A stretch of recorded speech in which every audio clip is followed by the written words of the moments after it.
People always ask how I balance my family life with 400 shows a year. I'm just doing what I love with the people I love. It's my magic life.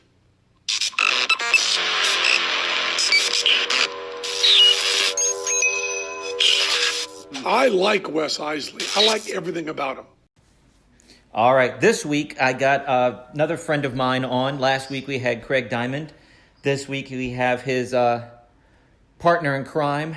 That they're separate magicians, but they're coming together for a certain event. I'll tell you more about it later. But he's an illusionist. He's an actor. He's a fun guy to be around. Man, I love hanging out with this guy. Just talking to him on the phone yesterday. I think we talked 2 hours just hanging out, talking shop. But it's my buddy. It's John Westford. What's up, man? Hey, Wes. Hey, Natalie. How you guys? Doing good. Yeah, I was taking care of babies yesterday when Wes was on the phone, but every once in a while I hear a little girl giggle. It sounded like coming from the other room.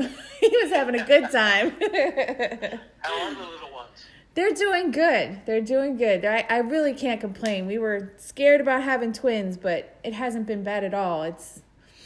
They're pretty easy. Knock on wood. So That's great. Yep.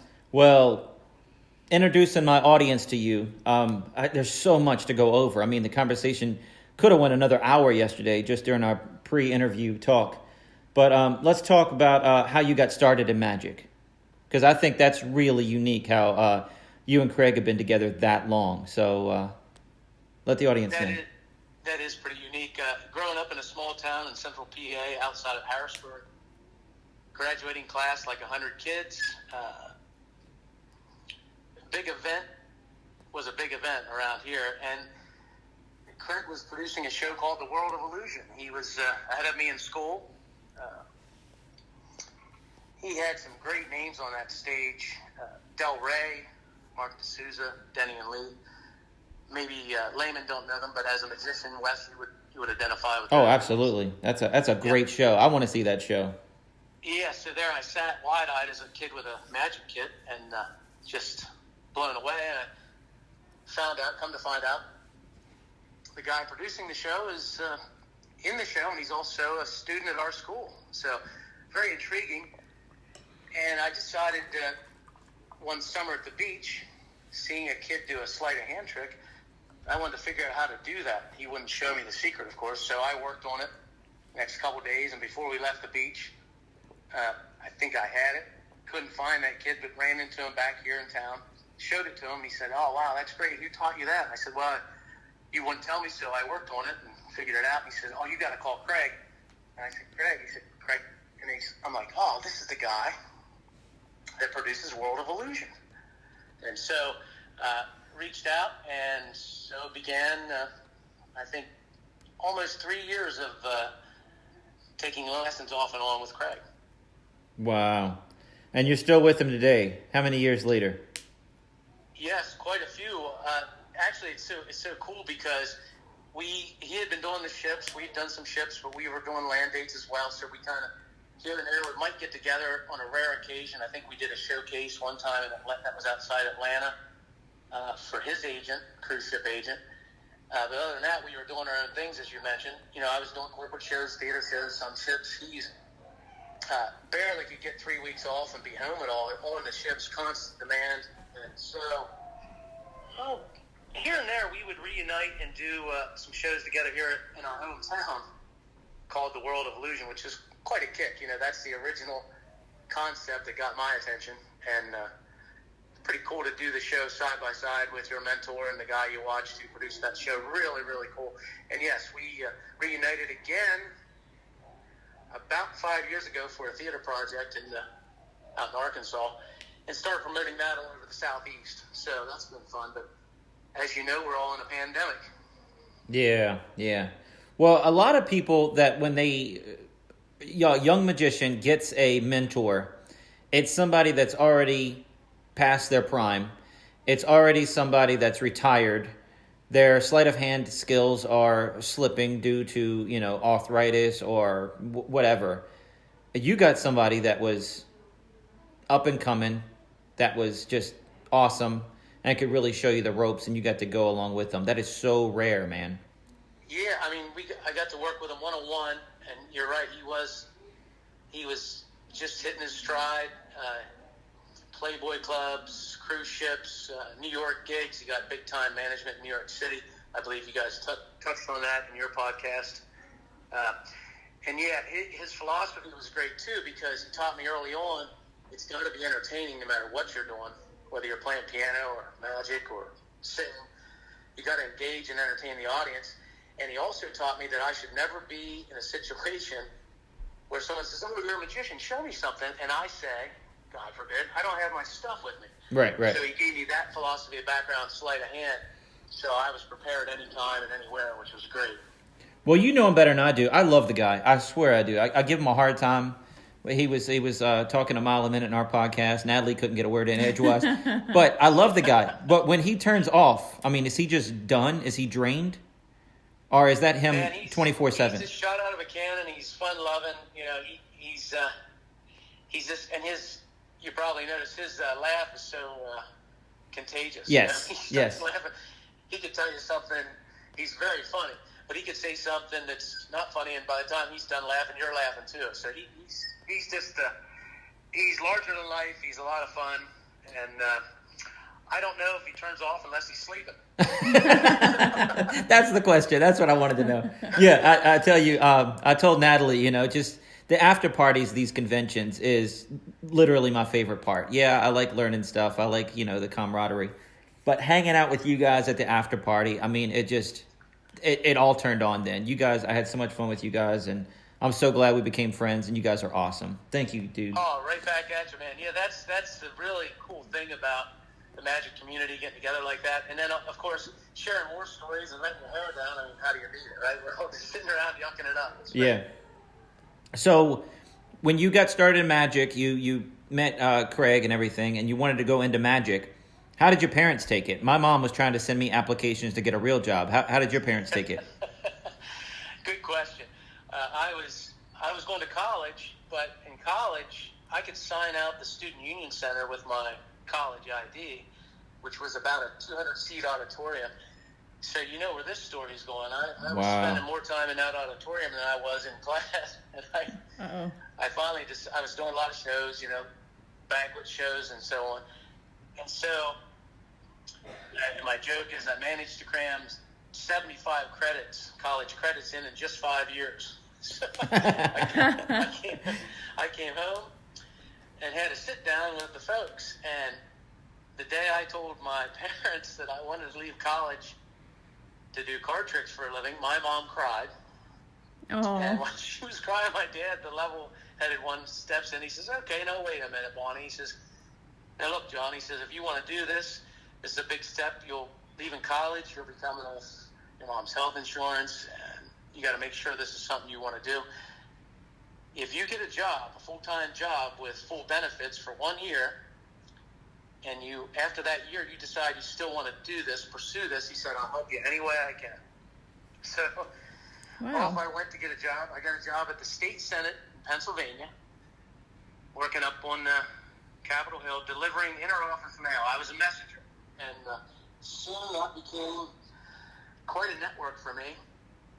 I was doing magic and comedy for all the Senate fundraisers, the Pennsylvania Bar Association. I even managed to make my way into Governor Rendell's inaugural ball, which was a hoot. That was about 10,000 people. And I was doing close-up strolling magic, so you as a fellow magician will appreciate that, Wes. Wow. Try to get around that room in 3 hours, but right? at least you're tall and you're a big dude. I'm 5 foot nothing, and I'm walking up to people and pulling on their coattails. Would you like to pick a card, sir?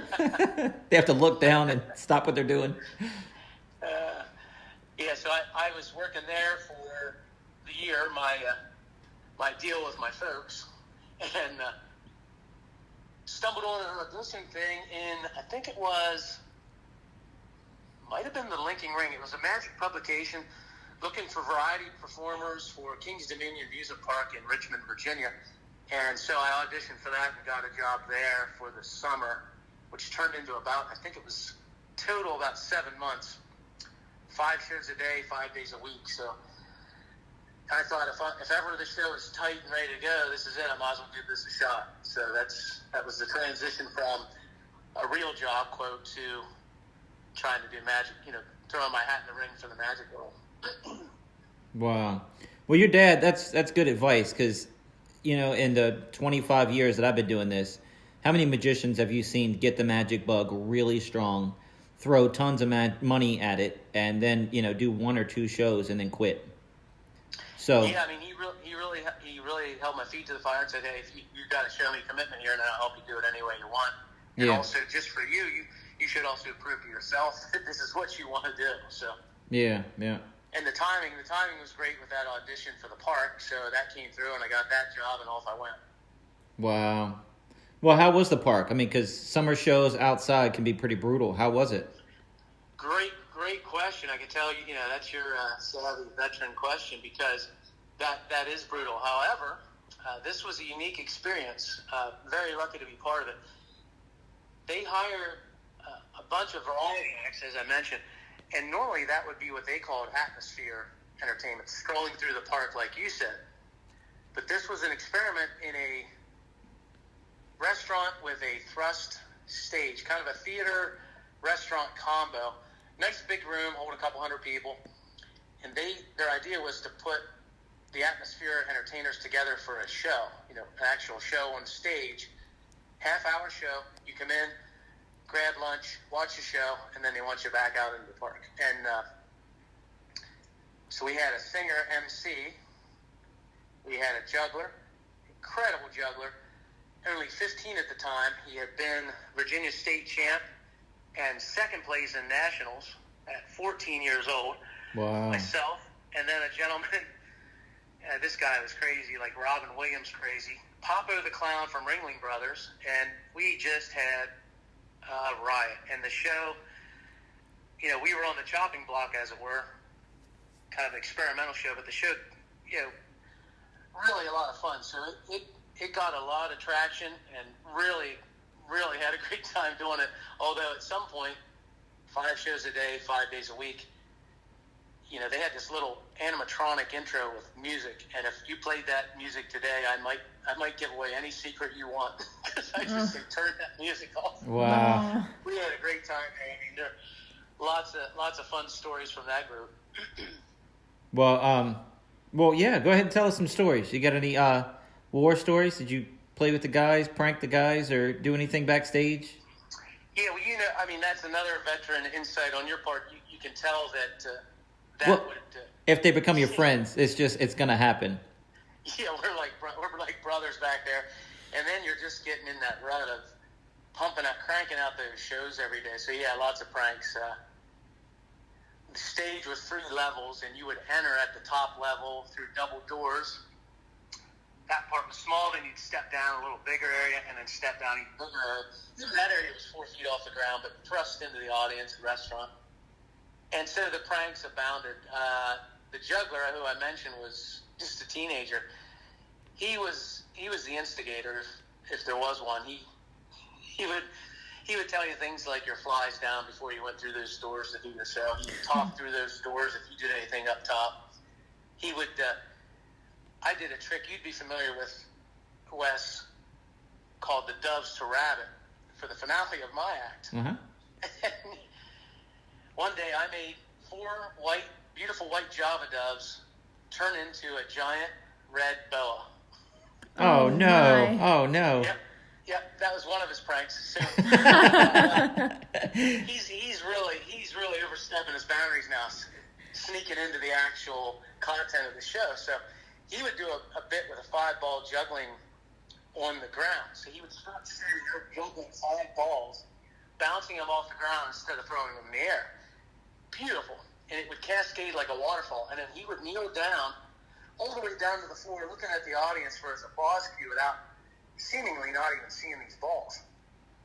He's still looking right through them at the audience. And so that was done by cadence.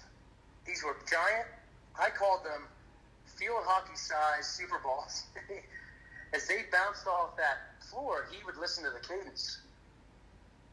So Papa and I got up behind the double doors, and we did a little extra stomping to help him with his rhythm. And never bothered us again in the show. Oh man! Well, I'm still stuck on this boa. What did you do when you produced a boa instead of a bunny? I presented it very, very professionally and wrapped it around the MC's neck as he took my cage on the stage. I had some other options, but none in a family show. That's what I was thinking. Wow. Well, how was the Doves? I want to tell you what we got. Papo. Oh yeah, please. Papo was such an incredible talent. He would do his portion of the show. It was a half-hour show. We each did about 8 minutes, and the MC sung some songs and would bring us on and off. When he would introduce Papo the clown, Papo would come through the audience carrying a footlocker, bumping into people, not hurting anyone, but bumping into people. He might, and this is a long time ago, but he would grab someone's drink and have a sip. Currently, that would be a whole disaster. But those days, he would walk through the audience and just mess with everybody he could. When he got on stage, he'd take the footlocker, act like he slammed it on his big toe, which wasn't hard. He had those giant clown shoes on. He'd open up the top of the trunk, and I won't do a very good Papo for you, but he would say, "Let's see what's in here." And he'd open the thing, and he'd say, "Stuff!" Putting that in with the stuff. And then he'd look at the audience, and he did his 8, 9. We'd have to try to get him off there in 10 if we could. Basically, Robin Williams meets Carrot Top. And, it was hysterical. He had all these funny props, and he was nuts and this and that. So we thought, well, he's been in on plenty of these pranks over the course of the 4 or 5 months. We're gonna take all his stuff out of there and replace it with stuff we can find backstage. Oh, no. The introduction comes. Here comes Papo through the crowd, making his merry way, having fun. Gets on the stage, opens the trunk. Let's see what we have in here. Oh, different stuff. And the guy did 9 minutes and killed him. That's funny. Joke's on you guys. It was a great time. Did he get all that training from Ringling Brothers? He was just ready to go for the improv. His backstory was his family moved here from Austria and landed in Florida, not far from the Ringling Brothers Clown College. Wow. Excuse me for laughing when I say it. But he was in the principal's office quite a bit, and the principal decided to relay some advice to him about getting a job. So Papo literally ran away with the circus. Wow. Wow. No, he was great. And boy, he had some more stories to share with us. Now, where is he at now? Do you know?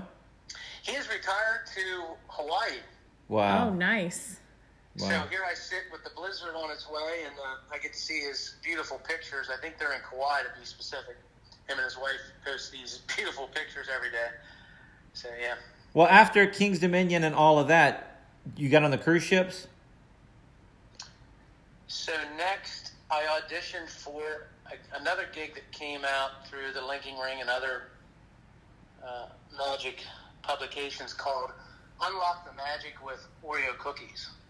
I need to read my Linking Ring more thoroughly. You're getting all these auditions out of it. Well, this has been a while now. This is going back. And so that was an audition process. They needed magicians to do magic with Oreo cookies for kids. It's a big promotion to sell. So you would get a territory, and I think my territory was about a half or more, maybe 2/3 of Pennsylvania. Wow. And you would it was an interesting gig. You would go to a grocery store in the morning and one in the afternoon. It might be a show in the parking lot, or it might be just on the side pulling cookies out of the kid's ear to draw attention. It had a life-size cookie character, Oreo, that would go with you. One of my best buddies growing up, he was a 225-pound college rugby player, power lifter. I talked him into being my cookie for the extra money. So he would be in these supermarkets, and these women, these housewives, would leave their phone number for the cookie, because he was dressed in a leotard and skin-tight white leggings with a big Oreo cookie costume showing over top. So they would see his legs and leave their phone number. Which Wow. very interesting. There's got to be more material there, with the cookie. But I won't. I digress. So we did these shows, and that was a hoot. One time we were out pretty late the night before, and had a pretty good drive to our first show in the morning. And so we decided, well, we'll just go get breakfast and some coffee, and we'll drive. Won't be any traffic early morning hours. We'll get there early and just catch some Z's in the car. So we do that. That way we're not lost. It's like 2 hours to this. We get there, middle of the night, kick our feet up. Alarm goes off on my buddy's watch, and he sits straight up, and he says, "Son of a..." And I look at him, and I said, "What's going on?" He goes, "I think I forgot the costume." And I look in the back. that Oreo cookie shell, it's like a 4-foot diameter cookie that is thick enough to put over a person. It's in this big brown duffel bag. I got pulled over speeding one time with that big brown duffel bag. That's a whole other story. But anyhow, I say, "No, there's the cookie." He goes, "No, I think I forgot my leotard and my tights." Uh-oh. Oh, gosh. I'm like, "Oh, no." So I said, "Well," I'm looking around. And I think it was one of the department stores like JCPenney or something, not too far from us. So we go over there shopping. I'm in there looking for a leotard and leggings. For a 250-pound man. Right. And the sales girl comes over, college girl, and she says, "Hey, how you doing today?" I said, "Good, how are you?" She goes, "Can I help you with anything?" I said, "Yeah, I'm just looking here for brown leotard and white leggings." And she says, "Well, what size is your girlfriend?" I said, "You tell me." She says, "Down." You muffled. I couldn't hear you. What was it? I'm sorry, I was laughing. She said, "What size is your girlfriend?" I said, "You tell me." And I pointed to my 225-pound rugby player buddy standing beside me. I can't tell. You tell me what size he is. Yeah, so we all had a good laugh, and we bought the bodysuit and the leggings, and I didn't know what else to do. So as soon as we finished paying, I grabbed my buddy's hand and we skipped out of there. So you're doing a podcast saying you're embarrassed to do the cookie thing, but you think he's talking about being a cookie on his podcast? Yeah, hey, probably not. He went into real estate, so he's retired from being a cookie. Wow. So how long did the cookie thing last? So that was 6 weeks, and then when you were selected as part of that, you got to submit a 7-minute video of your act for a chance to perform with Harry Blackstone Jr. in Atlantic City. And you couldn't do big illusions or talking pieces because that's Harry. You don't want to talk with Harry Blackstone anyway, right? He had the perfect voice. Yeah. Incredible. And I would, you could listen to him for hours. And then he had the big Grand Illusion show, so that was fine. But what was really cool is, as we just talked about, the summer before that, I was doing my Dove act 5 times a day, 5 days a week. It was super tight, and it was about that long, 7-8 minutes. So I submitted that and was very, very honored and privileged to win that contest and perform with Harry in Atlantic City. Wow. Very cool. How is he to work with? Got to be one of the nicest human beings you ever met. I mean, the guy traveled the world, TV show, TV appearances, all the greatest theaters, Atlantic City, Vegas, 4 doctorates, spoke 13 languages. 4 doctorates? I didn't know this. What was his doctorates in? Do you know? I couldn't tell you. I apologize. No, that's amazing. I didn't know that. I know when we were in Atlantic City, he was speaking to the Vietnamese wardrobe guy, not only in Vietnamese, but in his dialect from his village. Wow. Which just blew my mind. Wow. So for you guys that don't know, Harry Blackstone Jr. had a booming voice. I mean, he just had the best voice in the business. You have to just look him up. Go to YouTube, type in Harry Blackstone Jr. But he was his father was one of the most famous magicians in the world, Harry Blackstone Sr., who competed with Harry Houdini for billing in theaters, and they didn't even like being in the same town together because, they would fight for tickets. So It was a dynasty of magic, and Harry Blackstone, reluctantly, I'm told, took over that dynasty and did really well with it. But he didn't want to do it because he had such shoes to fill with his dad. Yeah, that voice, he'd have the whole audience in his hand. I don't care what he was talking about. You were there, he had you. He just kind of took over. Incredible. I had a problem when I was younger, just thinking about, I had glasses. I got glasses in high school, and I'm like, man, I can never be a good magician with glasses. I got to get contacts, Mom. If I want to be a good magician, if I was a real magician, Mom, I'd be able to fix this problem right here. And I'd point to my glasses. And then I saw an old tape of Harry Blackstone. I'm like, forget it. So I have promo pictures of me in glasses at 19 years old because I'm like, if Harry could pull it off, you can do anything in magic. That's cool. Yeah. Super nice guy, like down to earth, just gracious, hospitable. We had a problem with the one night. There was a problem with. I was supposed to get some comp tickets for my family coming to AC to see the show. And there was a problem, so I went backstage. It was might have even been an hour and a half or so before curtain. There was a little bit of a panic, but I thought, well, I'll go see the stage manager, Alan Bracken. Went back to see Alan, and Harry had the whole crew in a meeting. They were trying to resolve troubleshoot a problem, and I felt a bit terrible interrupting. I didn't know what to do. They saw me, and I said, well, I'll just check with Alan. You guys finish up. Harry said, no, it's fine. What do you need, John? I said, it's a ticket thing. I'll take it up with Alan. I don't want to bother you guys. And Harry said, take 5, stop the meeting, got on the phone, called over to the the ticket window, and they were trying to figure it out, and it wasn't working. He said, well, we'll be right over. So Harry Blackstone Jr. walked me out through the theater, past the people waiting to get in to see his show, and to the window to get my family's tickets. I mean, that's the kind of guy this guy was. Wow, that's awesome. Now, your Dove Act, was that highly influenced on Craig's Dove Act, or was it different, or did he teach you that Dove Act, or?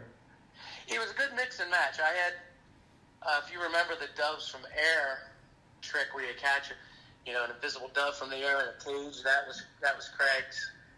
Craig certainly had a lot of influence initially with teaching me some of the dove moves that I can't tip too much here. Things you would know, Wes. The part of the Dove Act that you wouldn't use props for. Let's go that way to keep it. Yeah. To keep it in code. And then I was really influenced by seeing Joseph Gabriel. Wow. Yeah. On TV, and that summer, those months I had from the spring, summer, and into the fall at King's Dominion. I mean, I could get in there at 10 in the morning. We'd do our shows all afternoon.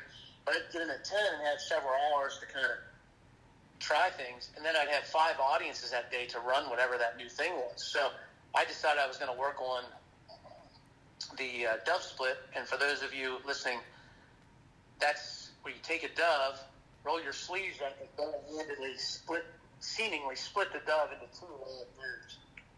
Yeah. And I worked on that for weeks, and then tried it for weeks in the show. So a lot of it was, yes, originally stuff Craig taught me, and then a few things that I picked up along the way, and I had that incredible luxury of trying something new and running it 5 times in the show, you know what I mean? Well, that's cool that they let you try out different things. I mean, obviously, Pippo the Clown didn't have a choice when you stole his props, but as far as the magic show, people usually management gets upset when you change your act. I hired you for that act. Now you're doing something different. That's not ready. I want you to go back to the other thing. It's cool that you guys had the luxury to try out new material. Well, good point. And they did hire me for the Dove Act. That's how I auditioned. And I thought at first maybe I'm crazy for schlepping these down to do the audition, but I sure was glad I did it. And I didn't try that initially. We were a couple months in where we had success and things were going well. And I'm also, I'll work on it before I put it in. So, but yeah, they did give me some latitude. You're right. Wow. So after the Harry Blackstone thing, that's when you got on the cruise ships? Yeah, working in Atlantic City with Blackstone was a big help with the agents and and creating a little buzz. That got me some attention in AC and some cool corporate gigs in New York, and also the cruise ships. Now, it wasn't just Harry. You got to give a lot of credit to Craig and his wife. They helped us, my wife and I, get our foot in the door with the ships. And the way they did that, Craig was always talking to his agent about what we were doing, keeping her posted on, what progress we're making. But the Harry Blackstone thing was really, I think, a good selling point, like saying, hey, John's made it to this level, or whatever, however you want to describe that. But it was also him, putting in a good word for us, letting us fill in when we didn't have enough material at the time. You needed 2 different half-hour shows, and 35 minutes to be exact. And Craig and his wife were gracious enough when they took a break for the holidays. They really put in a good word for us to fill in for them, and made that happen. But not only made that happen, they were nice enough to leave some of their props on the ship with detailed instructions on how to, the care and handling, and also arranged for us to have almost a full week of rehearsal before we had to do their show. In other words, we were doing our show that we were doing at the time, and then a mix of what they were doing with some of the stuff I was doing for the second show, if that makes sense. Wow, I didn't have enough of the material or props to do the second show without Craig's help. So that was that was... I like Craig before, but he just keeps getting better and better. What a cool dude to just leave his props there for you to. That's who does that? Everybody's clawing to get to the top. So why would they want to make you look better? That just shows you how secure he is in the business and everything. That's what I like about him. For sure. Yes. Wow. So I saw on your website that you had all these different movies that you've been in as well. When did you have time to do this with cruise ships and Atlantic City dates and all that other stuff? When did the acting come into play? So in 2008, with the recession, that hit the ship industry pretty hard, and we were in a pretty good rotation with the ships. Out a week or two, home a week, out 10 days, home a week, out 3 weeks, home a week, that kind of thing. It was fairly steady. We had worked our way up from those days of filling in for Craig. We had worked our way up to where we were part of the rotation, and we were on a run in the Mediterranean, and there were no emails coming, we're like, what's happening? We're not sure what's next. Well, we got off the ship in Italy and flew home, and there was just no work. Everything was just boom, done. And I think Craig would even tell you he'd be lucky to have 3 or 4 weeks the whole year at home off, but he had long runs at home. It just hit so hard. And so I came back here. There weren't any corporate gigs either. They had kind of dried up at the moment. My cruise ship gigs, I thought, well, I got to kind of, what am I doing? What am I going to do? A friend of mine at the time had quit his job and was going into acting, asked me to ride along to Philly to see an agent. And when I was waiting for him, I got talking to somebody at the agency and told them they were curious about the magic and this and that. And then they were telling me about commercials, how they're always looking for specialty acts and stuff like that, and so on and so forth. Long story short, I signed up with that agency and started doing some background work to see if I liked it. They said, you got to try this, see if you like it. Being on the set, because it's not all glamorous. Some of these shoots are 14, 15-hour days. Very boring. Yep. It's a lot of hurry up and wait here and there. So as that kind of progressed, I didn't know this, but my first job was on a movie called The Last Airbender with M. Night Shyamalan directing. And they needed tall guys with martial arts training to be these warriors in these epic battle scenes. So there was like a couple hundred of us fighting each other in the background. And I worked on that for like 29 days. Talking with some other actors from LA, I didn't realize how unique this was. If you are a special ability, you get a waiver, so you don't have to pay the union, you don't have to become a SAG member, but you'll get all the benefits of being in SAG for, it's kind of like a free pass since you're doing something, you're contributing your part. And then once you have so many of those, you're eligible to join the Screen Actors Guild. And once you have, I think it's 9, you must join, or you can no longer get the free pass. You don't have to join, but if you're going to get those that scale and that treatment, then you've got to join. You've had your free your sample, if you will. So I'm talking to this guy from LA, and he's like, I've been in LA for 5 years. I'm trying to get my 3rd waiver. You already got 29 on your first job, and I had no idea. So that kind of put me off to the races. I had my card. I started work. I got in with an agency in New York City and one in Philly, and then they would just, it was TV shows and movies, background. Sometimes you'd get a featured spot. I was in the movie It's Complicated, pretty featured spot, sitting between Meryl Streep and Alec Baldwin for a scene where they reunite, their characters reunite. And then, I did a commercial, a speaking role in a commercial that played in movie theaters nationwide, but I wasn't union yet, so I just got paid one time. I didn't get the residuals, but that would have been nice. But, What was the commercial? What was the commercial? It was for it was a public service announcement about locking your keys in your car. It was me in a talking car. Wow, that's pretty cool. Just a quick little thing they would show in theaters, and friends would, they'd call me up, hey, I saw your car commercial or whatever. There you go. Wow. So yeah, but That's yeah, neat. so I just kept. I think it's probably maybe a dozen movies, dozen TV shows. So it kind of helped fill in those holes when I was trying to get corporate gigs, kind of make ends meet. Well, it said on your website that you were in Creed 2 as well. How was that? Well, that was kind of fun because, these background parts, Wes, can go anywhere from, a couple hundred people in the background. They need atmosphere, people walking on a city street, people in a stadium, people, like in Creed, they had scenes where you had 200 extras to do the boxing scenes, But I got a call from my agent, and she's like, hey, you available next week? I got a great spot for you. It's a room service waiter. I think I can get you a couple lines. And when you get your scene and heard, they call, when you get lines, then you'll get a contract. You get paid great to do background, but you get paid much better. And then you'll get a residual check every time that movie or TV show or commercial runs. So I was pretty excited. I get down there. I go through wardrobe, makeup. I'm sitting. We were shooting at a hotel in Philly.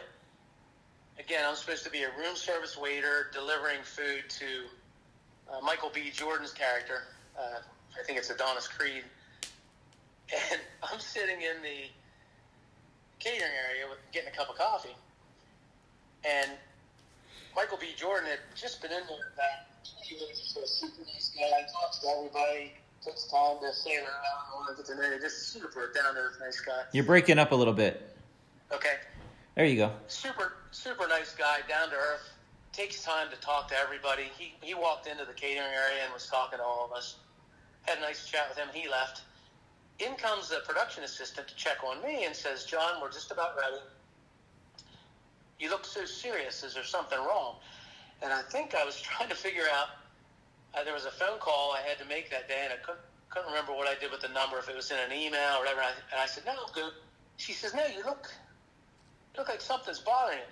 So I thought, well, I'll just have a little fun.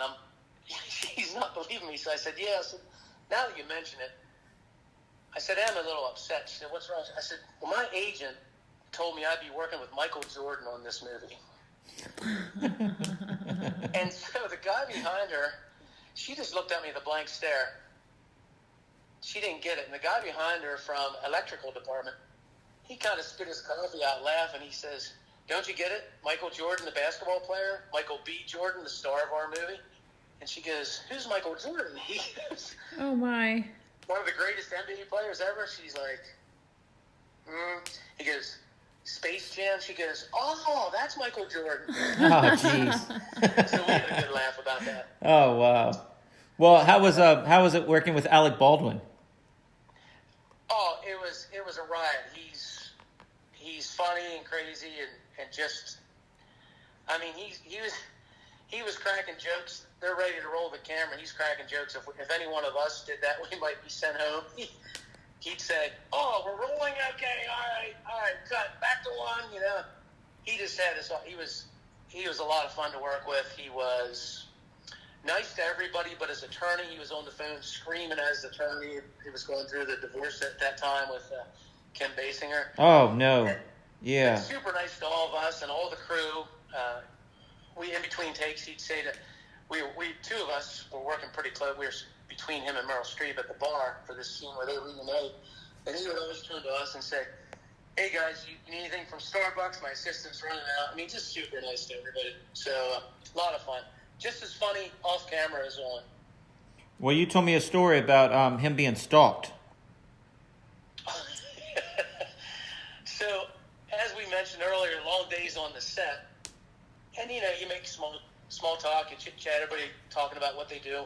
I met a buddy of mine on that set. He's an independent director from New York, so we got talking about magic and this and that, and he was intrigued by it. And I was showing him a little magic out in front. We were shooting at a high-end Italian restaurant on the Hudson River. We're outside taking a break, get some fresh air, and he's like, "Well, can you show me something while we're here? You have a break?" I said, "Sure." So I was showing him some magic, and I'm telling you, that one of the largest, most intimidating, turns out, nicest guys you ever meet, says from over my shoulder, "Whoa, what'd you just do, man? Let me see that again." Here it was Alec Baldwin's bodyguard. I mean, this is a large African-American man, and I'm like, whoa, this guy, he loves magic. He's like a little kid watching the magic, and he calls over his buddy, another equally large, intimidating dude, who's been hired to be Meryl Streep's bodyguard. And now I'm doing close-up magic for these guys, and all of a sudden, there's a lot of commotion at the front door to the restaurant to go on set. And lo and behold, here's a lady who had been stalking Alec Baldwin during the entire shoot. She's making her move. She saw Alec go in, and now she's bum rushing the restaurant, trying to get in, get a hug, a kiss, something autographed, whatever. Goodness. She is out there. And I thought to myself, I'm sitting there thinking, oh my God, am I going to be known all over New York City, near the country, as the magician who distracted the bodyguard while the stalker attacked Alec Baldwin? All because of an ambitious card, Exactly. Oh, wow. Exactly. Wow. Well, dude, that's pretty awesome. I mean, you've had a pretty awesome run, man, working with all these celebrities and Harry Blackstone and just everything, the cruise ship industry, and your introduction with Craig. I mean, I am blessed. And Craig was what a lucky break to run into Craig. Two of us coming out of this tiny little town in central PA, and then with Craig's network of friends, perhaps the lay audience. Again, I apologize. They might not know these names, but you would know. That gave me access to Mark D'Souza, Denny and Lee, Del Rey, all these guys that I could either watch them work or become friends with, and you know how the community is. They're there for advice and stories, and so yeah, very, very blessed. Yeah, very lucky. Wow. So I had Craig on last week, and he was talking about the gig that you guys have together. Now, you guys had a theater in Wisconsin. Where was that theater at? So that particular theater was in Pine Bluff, Arkansas. Arkansas. Yeah, beautiful old theater that they put a lot of money in to restore, but it's just a struggling area. They've got a lot of political and industrial and other problems. It was a booming town back in the day. It's kind of at the crossroads of the country. Beautiful old vaudeville theater restored. $1 million poured in there. We were just trying to make something happen with the bus tour industry. We were getting some traction. Like I said earlier, we were flying all over the country promoting the show and the theater at motorcoats conventions. They have these big trade shows where you book all these tours for your attraction, whether it's an amusement park or a hotel or a resort or a theater. And so we had been working on that, and that was aptly entitled The World of Illusion. So that was kind of an exciting, fun project. We got to fly around and have fun promoting it. And, of course, that's kind of gone by the wayside, various issues, including the pandemic. So, Yeah. Well, I saw it was either on your page or Craig's page, just like 67 pictures and a post of you guys putting the work in and bringing that thing back from what it was to a beautiful theater. And man, you guys put a ton of work into it, and it turned it around, and it looked amazing. It looked really cool. Yeah, the couple that owned it, they put their the gentleman retired, and they put their life's saving. It was like a labor of love. They put all this money and effort in it, and then we came into town. It took us weeks to get all the technical issues worked out, hanging curtains, and we had a very successful VIP grand opening for the folks at South Central Motor Coach Association, which was pretty cool. Bus tour companies from all over the southeast of the country. I think we had 12 states represented, and probably 4 dozen motor coach companies. They could have anywhere from 12 to 100 buses, really. And so, yeah, we made some headway, that's for sure. Well, now you guys are doing the virtual thing because of the pandemic and all this craziness. And I know you guys have put more forethought into your setup than I think any other magician. I mean, because you guys have lighting and sound and backdrops and trying to do it from 2 different states. I mean, you're 1,200 miles away from each other, and you're going to be in the same show, and it's going to be daunting for me to think about. We've done our virtual shows in our living room. We have one coming up where we're going to be on stage doing our illusion show, and they're going to run the cameras for us. We don't have to do any of that stuff, but I can't imagine trying to get it from Pennsylvania to Florida and making it go seamlessly. How's all that going? It's a challenge. I'll tell you, the things you give up where you're not doing a live show, hands-on live show, you do gain some things with the technology, and it's kind of a fun change of pace, the creative challenges that you're listing there. Not only the tech logistics, but also to try to make it an interactive experience for the guest. You want it to feel, it's a live show, so we want it to be as interactive as possible, involve as many folks as we can, make you feel like you're part of it. And in addition to that, another thing I discovered, there are certain tricks you do close up. You might know, Wes, like the rubber band trick, penetrating rubber bands. The thing you gain here is the person holding the rubber band when you make them go through each other. They're the only one with that view. Now, thanks to my wife standing behind the camera and putting her hands forward to be your hands while you're watching at home, everybody in the audience gets that prime seat, that great view. So you do gain some things. That's like repeating the trick 100 times. I mean, that's all at once. Yeah, that's really cool. Yeah, that's a good idea. So there are things you gain. Now, you also gain the idea, it's kind of cool. As you mentioned, Craig will be in Florida. I'll be in Central PA. And we can have guests from all over the world. So that's kind of cool. There are the learning curve is massive, learning how to, lighting and sound, and video, and sharing screens, and switching back and forth, making sure everyone can see. If we're going to interact for a few minutes with somebody from the audience, making sure they are highlighted along with us so you can see their interaction. So there are lots of challenges. And when is your show coming up? So the show is tomorrow night, Thursday the 17th at 7 o'clock.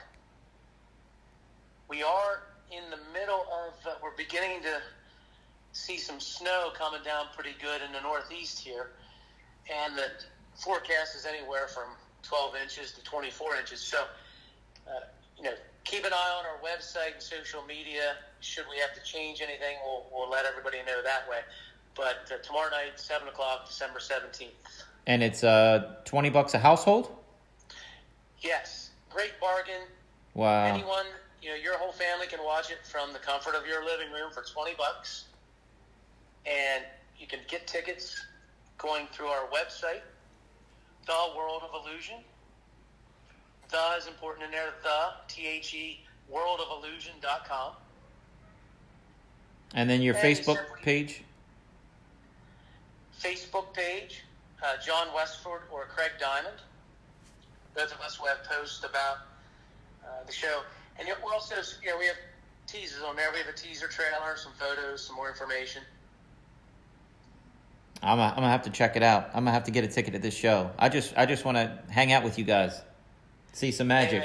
Yeah, I do miss that, having the conventions. We'll just have to wait till next year, I guess. But that was a lot of fun. Look forward to it again. All right, man. Will you have anything else to let us know or tell us about? No, I think that'll do it. Like I said, the World of Illusion for tickets to the show and any updates we have to post regarding if this weather becomes an issue, they'll be the first ones to know. I think that's pretty good, man. I mean, we have listeners from all over the world. You guys are selling tickets, all over the country. So people in California, they're not worried about snow. So I don't know. Maybe, are you selling through Eventbrite? We are through Eventbrite. Does that tell you where the tickets are being sold? I mean, you might have to find out, if a bunch were sold in PA. I think the only concern we would have would be a power outage. If that would.